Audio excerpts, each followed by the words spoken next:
नमस्कार दोस्तों, लोकसभा चुनाव के दूसरे चरण के तहत 26 अप्रैल को 13 राज्यों की 88 सीटों पर वोटिंग होनी है। इसे लेकर हाई वोल्टेज प्रचार अभियान बुधवार शाम को थम गया।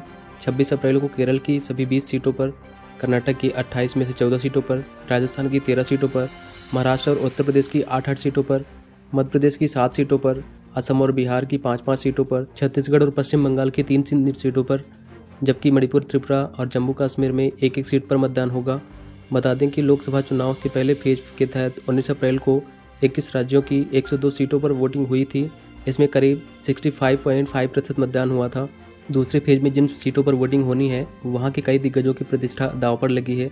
इसमें केंद्रीय मंत्री राजीव चंद्रशेखर, भाजपा नेता तेजस्वी सूर्या, मथुरा से हेमा मालिनी, मेरठ से अरुण गोविल, कांग्रेस नेता राहुल गांधी, तिरुवनंतपुरम से शशि थरूर, कर्नाटक के डिप्टी सीएम डीके शिवकुमार के भाई डीके सुरेश और कर्नाटक के पूर्व मुख्यमंत्री एचडी कुमार स्वामी शामिल हैं। देश की 16% सीटों पर दूसरे चरण में 26 अप्रैल को वोटिंग होगी। दूसरे चरण की 88 सीटों में पिछली बार चुनाव में एनडीए ने 61 सीट जीती थी और यूपीए ने 24, जबकि अन्य को 3 सीट मिली थी।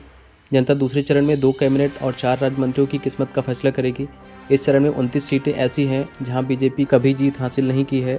इनमें से सबसे ज्यादा केरल की 20 सीटें हैं। उत्तर प्रदेश की बात करें तो दूसरे चरण में 8 सीटों पर वोटिंग है, जिसमें से 7 पिछली बार 2019 में बीजेपी के पास ही थी। बता दें कि चुनाव आयोग ने पहले जो शेड्यूल जारी किया था उसके मुताबिक दूसरे चरण में कुल 89 सीटों पर मतदान होना था, लेकिन मध्य प्रदेश की बैतूल सीट पर बसपा कैंडिडेट के निधन के बाद यहां पर चुनाव तीसरे फेज में शिफ्ट कर दिया गया है। इसके चलते अब दूसरे चरण में कुल 88 सीटों पर मतदान होगा। दूसरे फेज में यूपी की जिन 8 लोकसभा सीटों पर 26 अप्रैल को वोटिंग होनी है, उनमें अमरोहा, मेरठ, बागपत, गाजियाबाद, गौतम बुद्ध नगर, बुलंदशहर, अलीगढ़ और मथुरा शामिल हैं। दूसरे चरण के मतदान में 91 उम्मीदवारों का भविष्य तय होगा। इसमें मथुरा से तीसरी बार चुनाव लड़ रही हेमा मालिनी और मेरठ से चुनावी ताल ठोक रहे अरुण गोविल भी शामिल हैं। अमरोहा से कांग्रेस के दानिश अली, गाजियाबाद से भाजपा के अतुल गर्ग, गौतम बुद्ध नगर से महेश शर्मा भी चुनावी मैदान में हैं और अपने क्षेत्रों का दौरा कर रहे लोगों से लगातार समर्थन मांग रहे हैं। यूपी में हो सकता है त्रिकोणीय मुकाबला। यूपी के एनडीए, इंडिया ब्लॉक और बहुजन पार्टी, इन तीनों के बीच में त्रिकोणीय मुकाबला होगा।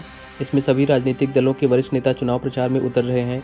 एक ओर जहां प्रधानमंत्री नरेंद्र मोदी, गृह मंत्री अमित शाह, रक्षा मंत्री राजनाथ सिंह और मुख्यमंत्री योगी आदित्यनाथ ने सत्तारूढ़ एनडीए के लिए प्रचार किया, तो वहीं समाजवादी पार्टी अध्यक्ष अखिलेश यादव, कांग्रेस नेता राहुल गांधी, बसपा अध्यक्ष मायावती और राष्ट्रीय लोकदल प्रमुख जयंत सिंह ने अपनी पार्टी के कैंडिडेट के लिए चुनाव प्रचार किया। जनता को रिझाने में लगे दिग्गज। पीटीआई के मुताबिक प्रधानमंत्री मोदी ने सोमवार को बड़ी मुस्लिम आबादी वाले निर्वाचन क्षेत्र अलीगढ़ में एक चुनावी रैली में कांग्रेस पर सत्ता में आने पर लोगों की संपत्ति को बांटने की योजना बनाने का आरोप लगाया। वहीं अखिलेश यादव ने बीजेपी पर निशाना साधते हुए कहा कि किसी खास समुदाय का नाम लेकर उसके बारे में गलत बातें बोलना दुनिया भर में फैले हुए उस समुदाय का अपमान है। जबकि बुलंदशहर में एक चुनावी रैली में मायावती ने बीजेपी पर निशाना साधा। साथ ही कहा कि यूपी में बसपा सरकार ने नोएडा और ग्रेटर नोएडा क्षेत्र का विकास किया था, लेकिन इसका श्रेय बीजेपी ले रही है। यूपी की इन 8 सीटों में पिछले चुनाव में क्या रहे थे नतीजे, तो इस चरण में जिन 8 सीटों का मतदान हो रहा है, उनमें से 2019 के चुनाव में बीजेपी ने 7 सीटें जीती थी, जबकि बसपा ने अमरोहा में जीत हासिल की थी। इस सीट में अमरोहा के सांसद दानिश अली इंडिया ब्लॉक के उम्मीदवार के तौर पर मैदान में हैं। चुनाव आयोग के नियमों के अनुसार स्वतंत्र, समावेशी और निष्पक्ष चुनाव कराने के लिए राजनीतिक दलों, उनके उम्मीदवारों द्वारा की जाने वाली सभी प्रचार गतिविधियां मतदान अवधि समाप्त होने से 48 घंटे पहले शाम 6 बजे बंद हो जाती हैं। ऐसे ही काम की खबरों से अपडेटेड रहने के लिए चैनल को सब्सक्राइब करके बेल आइकन प्रेस करें।